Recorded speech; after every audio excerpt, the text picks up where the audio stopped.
ব্যবসায়ী, ধর্মের নামে তোরা ভণ্ডামি করিস, রাজনীতি করিস, ধর্ম ব্যবসা করিস, মসজিদ মন্দির মাদ্রাসা প্যাগোডাও সিনেগাগ, সেই হ্যাবজখানা, সেই ছোট ছোট গরিব সন্তানদের, ছোট ছোট ছেলেদের তোরা বালকচারী করিস। ওদের ওই ধর্ম ব্যবসা আমি বন্ধ করে দেবো চিরতরে।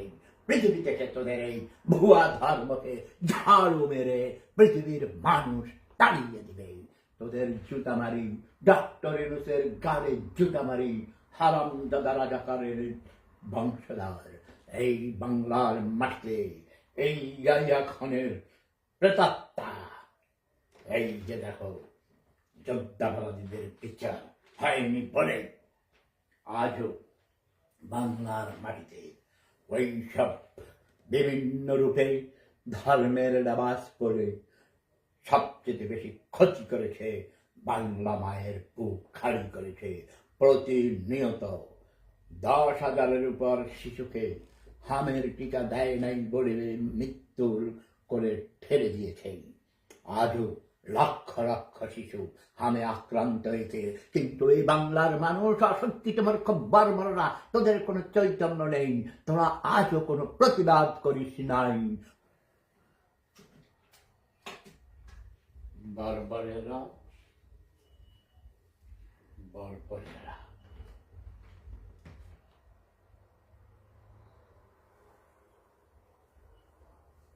Yes. Yes, কানেকশন পেয়ে গেছে। হে বর্বরেরাও, কি করেছিস তোরা 71 সালে?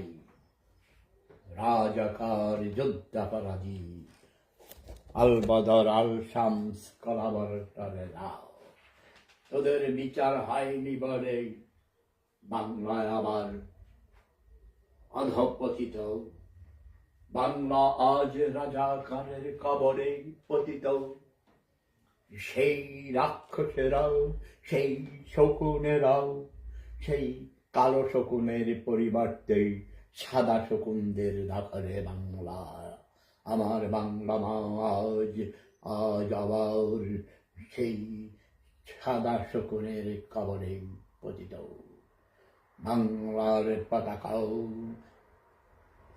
খাবলে ধরেছে, না খামসে ধরেছে কালো শকুনের পরিবর্তে সাদা শকুনেরা।